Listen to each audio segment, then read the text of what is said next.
जय, बोलो बीपीएमएस के जय, बोलो बीएमएस के जय, बोलो बीपीएमएस के जय। मातरम। एमईएस जिंदाबाद, एमईएस जिंदाबाद, एमईएस जिंदाबाद। 515 डेज ऑफ शाम। चलो सब चले चलो।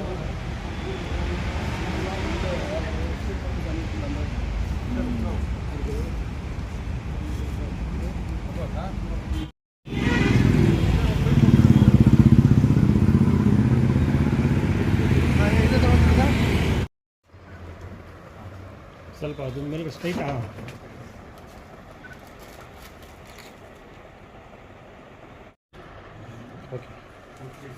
सर बताइए, आज एमईएस मजदूर संघ की जानिब से एक डेलीगेशन ने ये अब नीचे रखें मेमोरेंडम सबमिट किया। क्या मेजर प्रॉब्लम्स हैं और मेमोरेंडम आपने दिया, जो नेताएं हैं उन्होंने आपको आश्वासन भी दिलाया है कि वो पूरी कोशिश करेंगे कि इनका सल्यूशन हो। तो आप यहाँ पर आने का क्या उद्देश्य है, क्या मकसद है? 515 आर्मी बेस वर्कशॉप कार्मिक संघ बीबीएमएस की तरफ से हमारे जो नेता लोग आए हुए हैं, आदित्य सर, गिरीश सर, सुरेश, कृष्ण कुमार, हमारे कुमार स्वामी और पूरा टीम आके जो हमारा CGHS जो हॉस्पिटल्स ऑथराइज हॉस्पिटल्स हैं वो बहुत गवर्नमेंट ऑफ इंडिया कट करके हैं, वो फैसिलिटी बहुत कम बेंगलुरु में हॉस्पिटल्स कट हो चुके हैं। उसके बारे में मेमोरेंडम देखे हैं। थोड़े वर्कर्स के प्रॉब्लम जो रिटायरमेंट के वक्त नेक मूवमेंट में 4 लाख 5 लाख विदाउट इंटीमेशन पैसा जो पकड़ना वर्कर्स जो परेशानी में है, उसके बारे में हमें हमारे office bearers Girish and Aditya sir ने ब्रीफ किया है। उसके बारे में अभी जो नई टीम आ चुकी है, अभी वो DO होने के बाद हमारे बेंगलुरु के BPMS ऑल इंडिया के एक्स चेयरमैन और हमारे higher JCM member Delhi level के हमारे तिरु कुमार सर ने कमांड के पास आके बात करते हैं। बोले उसके अभी जो डिटेल है, डेप्थ है, हमारे आदित्य बात इश्यूज़ हैं आपके।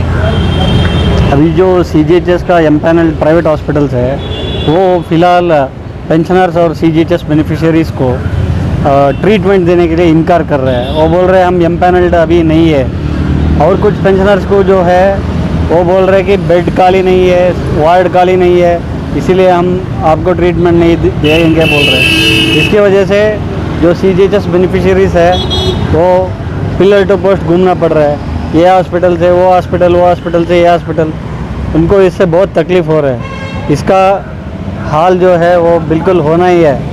जो CGHS बेनिफिशियरी से हर महीना तनख्वाह से सब्सक्रिप्शन कटता है, उसके बदले में उसको CGHS बेनिफिट मिलना ही है। ये जो गवर्नमेंट का एम्प्लॉयज़ है वो और किधर जाएंगे, CGHS हॉस्पिटल्स में ही जाना है। सर ये बताइए स्टॉप करके स्टार्ट करें। ये पेंशन स्कीम जो है वो 2004 से लागू हुआ है, तब से अपना जो कार्मिक बंधु लोग हैं वो फाइटिंग कर रहे हैं। ये नेशनल पेंशन स्कीम नहीं चाहिए, पुराना पेंशन स्कीम ही आना है बोल के अभी भी जारी में है। अपना नेशनल लीडर्स जो आए हैं वो बोल रहे हैं कि इसका जो हल है वो आने वाला दिन में बिल्कुल आएगा। गवर्नमेंट के साथ उनका बातचीत जारी है और इसका समाधान कुछ ना कुछ आने वाला दिनों में मिल जाएगा बोल के उन्होंने अपने को भरोसा दिलाया है। पुराने पेंशन स्कीम में और 2004 के पेंशन स्कीम, जो पुराना पेंशन स्कीम है उसमें जो एम्प्लॉय है वो कोई पैसा भरना नहीं है, वो रिटायरमेंट होने के बाद गवर्नमेंट ही खुद पेंशन देता है। अभी नया पेंशन स्कीम में कर्मचारी 10% उसका बेसिक पे जो होता है वो कर्मचारी देना पड़ता है और 14% कर्मचारी का बेसिक पे का गवर्नमेंट भरता है। ये पेंशन मैनेजर्स बोल के 4 कंपनियों को गवर्नमेंट ने अपॉइंट किया है, जैसे कि अपना LIC एक है पेंशन मैनेजर, एक SBI है। ये स्टॉक मार्केट में इन्वेस्ट किया हुआ है ये मनी।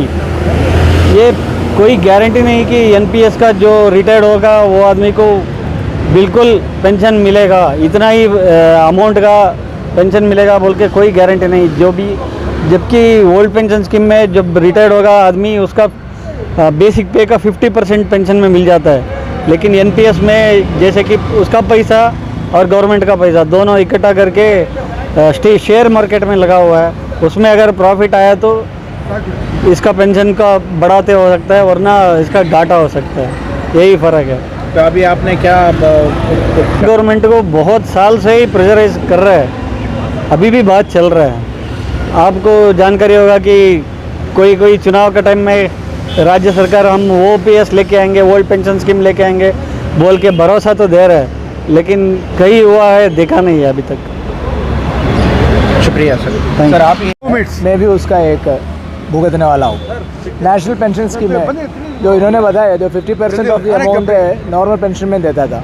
नेशनल पेंशन स्कीम में जो हमारा 14% 10% काट के 14% गवर्नमेंट वो भी अभी ये NDA सरकार ने किया है 14%, पहले 10% काटता था।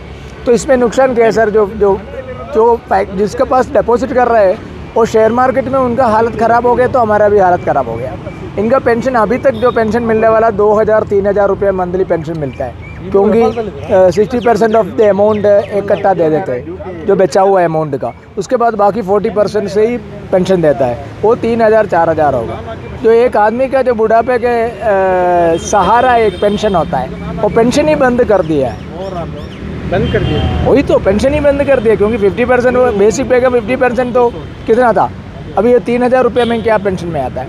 तो इट इज़ इम्पोर्टेंट यही है, उसी से हमारा कोई पेंशन पुराना पेंशन ही बरकरार रखना चाहिए।